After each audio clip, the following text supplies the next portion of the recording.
welcome to tonight's episode of 31 Nights of Horror. This is day 24. Really getting through this list now. Maybe 7 to go after. Yeah, not very many. Now, okay, today's film is Dead Man's Shoes. We were requested to see this film, and I don't regret seeing this film, but I think Dan will agree with me. It's a horrible film, not exactly horror. No, it's on the same veins as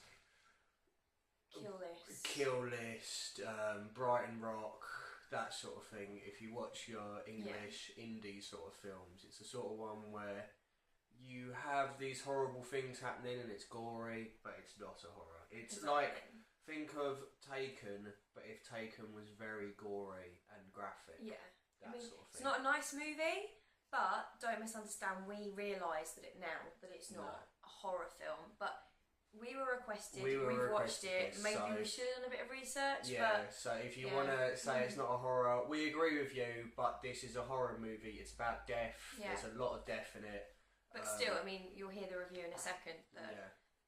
So the synopsis is that we are introduced to Richard, who's just come back from the army, and he has a brother who is retarded, basically. And he has decided that he's going to kill these members of this group that they took advantage of his brother, as in they gave him loads of drugs, they got him to drink a load of alcohol, they just basically just completely made him do stuff that he shouldn't have. They forced a woman on him. They forced a woman on him. He had to, the leader of the group. He didn't understand what he was doing. No, he didn't understand anything he was doing. The leader of the group literally gave him a choice of either sucking his cock or getting punched till he was knocked out. So that's the sort of thing we're dealing with. And you're going through the film and you're seeing Richard talk things over with his brother as he's killing these people of this group individually. We finally get to the last one, and it turns out that they drugged him up so badly that they took him to like an abandoned sort of shed near an abandoned church, and he hung himself and he killed himself because he was tripping out so much. They just left him there. So he's been dead the whole entire movie, and the last guy wasn't a bad guy. He was just there, and he knew that he should have stopped it, but he couldn't, because we'll discuss it a bit more later, but like, it's that gang mentality, that peer pressure thing. And the brother realises that this guy is not evil like the rest, and he gets the man that he was going to kill him, because he was saying that because of what he has done, he is now the evil one. And it ends with Richard getting killed. He wants to be with his brother. Yeah, and it is basically it's a Shane Meadows film, so I don't know if any of you have seen This Is England. I won't go into it that much. You kind of know what to expect when it's Shane Meadows. Yeah, I know you haven't seen it, so I won't go totally into it, but it's the same kind of thing as This Is England, where you have this group of friends who are really good friends, and you have the leader, and the leader has this thing about him where he takes things too far, and because they're friends and he's the leader, they just follow what he says, and because of that, they get into a lot of trouble, and that's basically what has happened here. It's that pack mentality, that peer pressure mentality of listening to the one guy in charge no matter what he says, good or bad, and basically they just take advantage of this poor little boy, and it is quite a sad film. It's quite sad. Okay. It's brilliant. I want to say that straight away. It's brilliantly shot, brilliantly scripted, brilliantly directed. This Is England, or this one? This one. Oh, sorry. I wasn't discussing This Is England. I'm discussing I thought you were... it's just brilliantly well acted. It's good, isn't it? It is a brilliant film. It is so good. It may not be a horror, but you should definitely watch this film. Yeah. The main character... he's so cool-minded. Like, at the beginning of the film, when you see him, you're like, oh, he looks like a monster. And he is. He kind of is.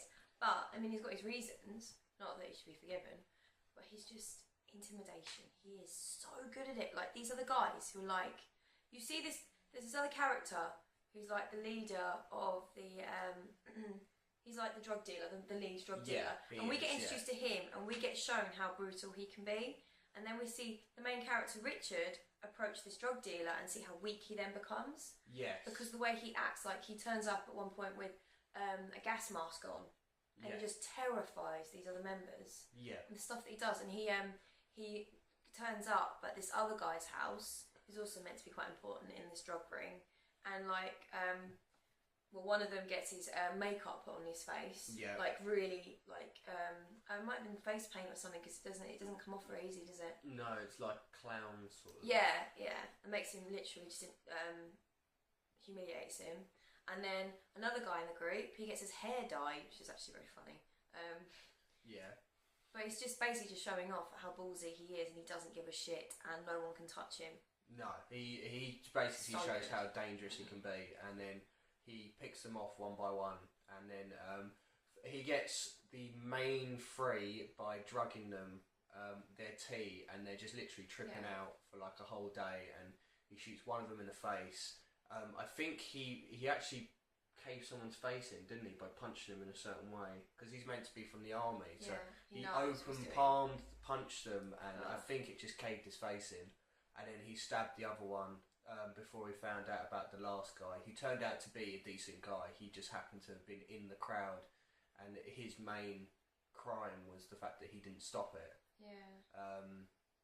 But it's a really gritty film. It's got a really gritty ending.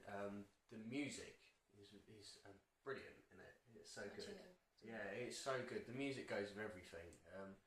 I mean, you know what to expect from Shane Meadows. Shane Meadows is basically Danny Boyle before 28 Days Later. Shane Meadows needs he needs that 28 Days Later or Slumdog Millionaire to become as big as he deserves to be. All of his films I mean, obviously not all of them, because you probably don't know what all of his movies are, but they're all British.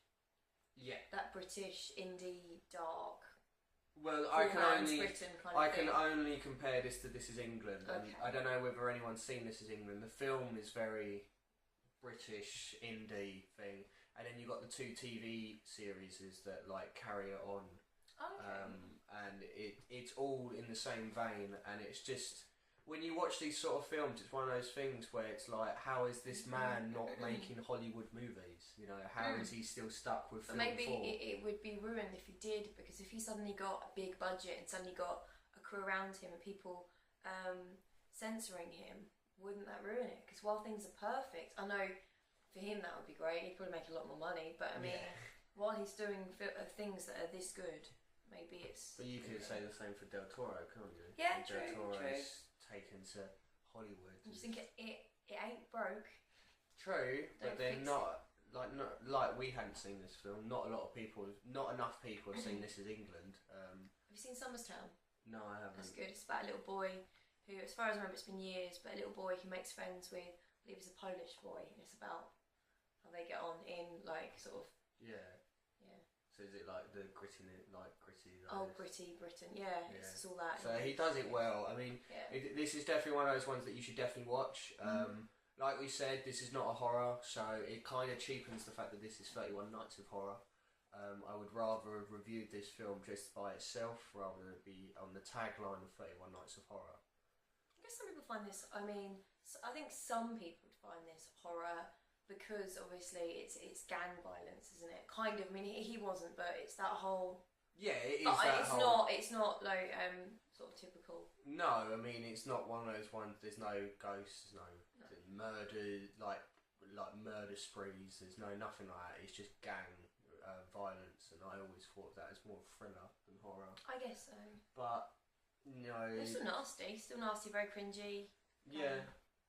But yeah, no, that's the reason why this review is probably going to be really short, because it's not a horror, but it is a film that you should watch. It's very good. It is a brilliant film. I liked the fact that at the beginning you find out that Richard, coming home from the army, wants to kill them, but you only find out right at the end what they actually did to his brother. Like, they showed you in snippets, but halfway through I'm like, this isn't bad enough. Like, I don't remember, I have seen it before, but years ago I completely forgotten all about it.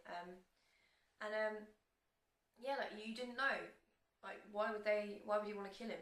Yeah. That's all they're doing is giving him some drugs. I know he's vulnerable, but it didn't seem harsh enough for him to go on that kind of killing spree. Yeah, I mean, to be fair, I wound this one up because we were 5 minutes in, weren't we? And I literally said what was going to happen. I'd worked it out. He guessed the ending, and he'd barely seen anything that was happening. Yeah, it just seemed obvious to me because they saw the brother. One of them saw the brother, and he's come into the group, and he's like, "Oh yeah, I think it was Anthony's brother." And I was straight away thinking, well, hold on, they wouldn't be talking about Anthony in that way if he was still around. So it felt the right thing that they've done something to this boy, and he's getting revenge. I knew it was a revenge movie. It felt. So it kind of just made sense that the brother's dead, and he just happens to be seeing his brother. He's been like sort of thing. I was just shocked. I knew you'd think that he obviously something had happened to the brother, and it was a revenge movie. But I didn't think that you'd guess that his brother was dead. But you'd guess that spoilers. That he'd given them that. That he'd just been hurt in some way. Yeah, no, it was kind of. It just seemed obvious. Also, I've forgotten his name. Anthony. His real name. Oh. I've seen him in other movies, and he is a fantastic actor. I've not seen him in a lot, which means he's very underrated. Yeah. He's very good. Yeah. I really can't remember his name. I'll probably put it in the information for the video. We'll put the actor's name in there because I think he needs mentioning. Yeah, the guy who also plays Richard, it was very, very good in this. I think we looked him up and he's in The World's End. He's one of the guys in The World's End. I think he's in more, but that was the newest thing. But yeah, I don't think I need to give this a rating. I would normally give it a rating, but it's obvious that I really liked it. It's obvious that I think you should watch it. I don't think it's fair that I rate it on the same vein as like Nightmare on Elm Street and that, because it's a completely different film. But I definitely think you should definitely watch it. Definitely. You feel the same way, or would you like to give it a rating? Yeah, I mean, I don't want to compare it to other like it shouldn't be compared to horror movies. Like if I just come out of the cinema and I'd just seen this movie and forgetting what this channel's about, and I'd just been asked to give it a rating out of 10, I would say 8. But it is a bit awkward putting this in the same category. Because I think personally, if I came out of the film at the cinema, like I said, I would be giving it 9 or 10 because it was that good. But as you saw in the last video, I gave From Dusk Till Dawn 10 out of 10, and I don't think it's fair that I reviewed this on the same vein as From Dusk Till Dawn. Exactly, because like if we was going on film, how good an actual film is by a film like what reviewer's point of view, this kicks the shit out of From Dusk Till Dawn because of how well it's shot, how the music goes with everything, how well it's acted. But from a horror standpoint of view, then you can't review it in the same vein as From Dusk Till Dawn. It is one of those films that I think you should see before you die. Definitely. I mean, I'm a huge fan of the whole English indie scene. I mean, Brighton Rock, This Is England, this one, even 28 Days Later is kind of that whole English indie sort of scene. I'm a huge fan of all that. So I think, I don't think I could review it on the same vein, but definitely watch it. Definitely watch it. We sort of sat down after this one and we decided we're going to get back to horror. We're going to make sure we're going back to horror. So for the next video, there's no doubt this is definitely a horror film. Definitely. So for the next film, we're going to go to Texas Chainsaw Massacre, the original Texas Chainsaw Massacre. We're not going to do the remake. So we're no. Well, maybe. I'm not going to reveal that, but maybe. But yeah, sorry that this isn't horror. We hope you enjoyed the review anyway. Like we said, definitely watch it because it's worth watching, especially if you like revenge films, and especially if you like English indie. But join us tomorrow for Texas Chainsaw Massacre. We're going to bring the horror back into 31 Nights of Horror. Smash! Yeah. So or a slash, I should say, probably. We're going to chainsaw this bitch up. But we will see you tomorrow with Texas Chainsaw Massacre. See you later. See ya. Bye.